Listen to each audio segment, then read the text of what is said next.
Meat Loaf once gave a lift to a stranger who muttered darkly about the end of the world, only to discover years later that the man in his passenger seat was Charles Manson. That single moment says everything you need to know about the kind of life this man lived. Extraordinary, chaotic, and unlike anything rock and roll had ever seen before. Born Marvin Lee Aday in 1947 in Dallas, Texas, he arrived into the world red-faced and screaming.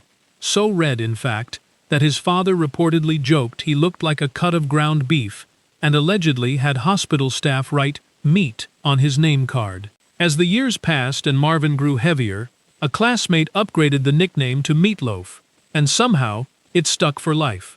Behind the humor of that name, though, was a childhood full of real pain. His father was an alcoholic whose behavior became increasingly erratic, and, on one terrifying occasion, allegedly violent toward his own son.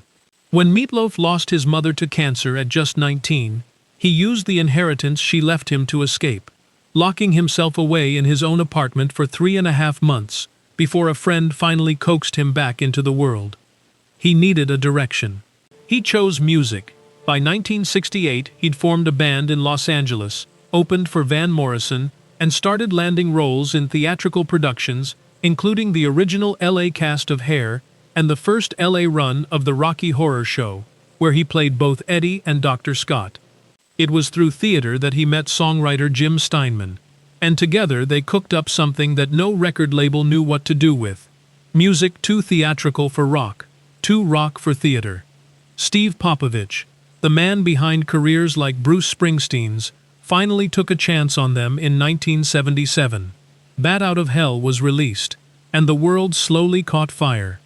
The album would go on to sell around 43 million copies, spending 522 weeks in the UK Top 200. The success, however, came with a brutal twist. Despite Bat Out of Hell becoming one of the best-selling albums in history, outselling nearly everything except Thriller, Meat Loaf reportedly saw little of that money. Steinman later claimed neither of them received royalties after 1980, just 3 years after release.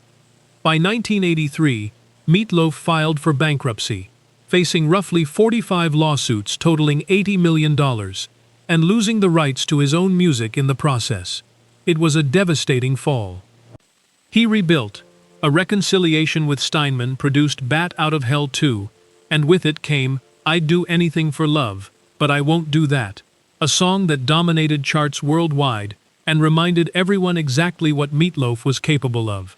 He also carved out a memorable acting career, appearing in Fight Club alongside Brad Pitt and Edward Norton, wearing a foam-filled fatsuit so bulky he was apparently the only cast member permitted to break the no-shirts rule.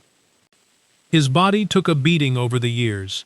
18 concussions, a broken leg mid-concert that he finished on a wheelchair, a stage collapse in 2016, and emergency back surgery. He kept showing up anyway. That stubbornness, that refusal to quit, was the thread running through every chapter of his life. Meat Loaf died on January 20th, 2022, at 74. Tributes poured in from around the world, and somewhere in London, the Queen's Guard played his most famous song in his honor. Not a bad send-off for a kid from Dallas who was never supposed to make it out.